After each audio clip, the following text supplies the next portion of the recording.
Hi అండి. మనలో ఒక మనలో మనతో ఒక మాట ఏంటంటే, ఇవాళ ఉన్న జనరేషన్లో ఊరికే బయట అపియరెన్స్ని చూసి ఒకరిని ఈజీగా జడ్జ్ చేయటం కలదు, ఎక్కువ చేయటం కదా జరుగుతుంది. అంటే జడ్జిమెంట్ అంటే అదేదో పాజిటివ్గా జడ్జిమెంట్ ఇవ్వటం వేరే. ప్రతిదాన్ని నెగిటివ్ ఆస్పెక్ట్లో చూసి అవతల వాళ్ళకి ఇష్టం ఉన్నా లేకపోయినా వాళ్ళ ప్రయారిటీ లేకుండా వాళ్ళ మీదకి వచ్చి పత్రం చేయటం కదా, అది పెద్ద ఏమంటారు, హరాస్మెంట్ ఏనండి. లీగల్గా దీనికి కూడా కొన్ని గట్టిగానే ఫైట్ చేయాలండి. ఎందుకంటే ఒక అబ్బాయి రోడ్డు మీద చొక్కా తీస్తుంటాడు, 100 మంది అమ్మాయిలు ఉన్నప్పుడు చొక్కా తీసేసుకొని నడుస్తుంటాడు, అన్నీ చేస్తుంటాడు.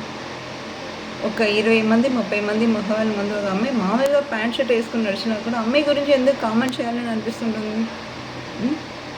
ఎందుకు చేయాలండి? ఇంట్లో మీ కూతురు ప్యాంట్ షర్ట్ వేసుకోవట్లేదా? మీ ఆవిడ చీర కడితే నడువు కనిపించదా? మీ అమ్మాయి లంగా జాకెట్ వేసుకున్నప్పుడు సైడ్ అంతా ఎక్స్పోజింగ్ చేయట్లేదా? అంటే మీరు చూసే మీ అమ్మాయిని, మీ ఆవిడని, మీ చెల్లిని, వీళ్ళందరినీ ఒక రంగా చూస్తుంటారు. ఇంకో ఆడపిల్లని ప్రతి వాళ్ళు మీ గర్ల్ ఫ్రెండ్ కాదండి. ప్రతి అమ్మాయి మీ గర్ల్ ఫ్రెండ్ కాదు. అమ్మాయి పర్మిషన్ లేకుండా అమ్మాయి వెంట్రుకలు కూడా పీకలేరు. అలా ఉన్నప్పుడు ఒకరికి ఇష్టం ఉండి మీరు ఎంతైనా మాట్లాడుకోవచ్చు, ఒకరికి ఇష్టం లేదో చేయకొట్టినప్పుడు కూడా అమ్మాయి గురించి మీరు మాట్లాడుకోవటం ఏంటండి? మరి దరిద్రం కదా. అంటే కొన్ని విషయాల్లో కొంతమందిని అంటే ఊరుకుక్కల్లాగానే చూడాల్సి వస్తుంది, పిచ్చుకుక్కల్లాగానే చూడాల్సి వస్తుంది. అంటే నీ స్థాయి ఒక హ్యూమన్స్ సైడ్ నుంచి పిచ్చుకుక్కల సైడ్కి వెళ్ళిపోతున్నావు. అది నువ్వే నీ స్థాయిని క్రియేట్ చేసుకుంటావు. ఒకరిని చూడంగానే రెస్పెక్ట్ ఇచ్చుకోవాలి, ఇవ్వాలన్న గర్వం పెంచుకోవాలి.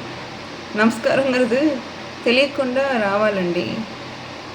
అంతేకాని సంస్కారం లేని వాడికి నమస్కారాలన్నీ పనికిరాదండి.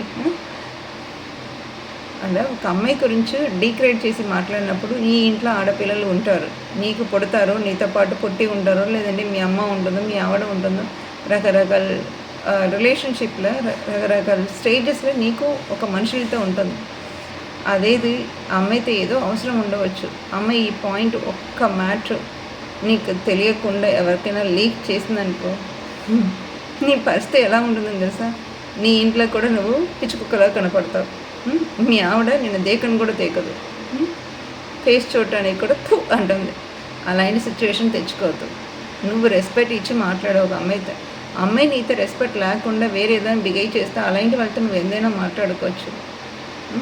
ఒకళ్ళు రెస్పెక్ట్ ఇచ్చి మాట్లాడినప్పుడు అమ్మాయితో కూడా బిహేవ్ చేయటం, నీకు వెల్ మేనర్డ్గా బిహేవ్ చేస్తున్నావా, అట్లీస్ట్ మనిషిగా మాట్లాడుతున్నావా లేదని చూడాలి. మనకి ఎక్కడో టెర్రరిస్ట్ అటాక్ జరుగుతుంది, ఏదో జరుగుతుంది అని మనం ఇవాళ మాట్లాడుకుంటామండి.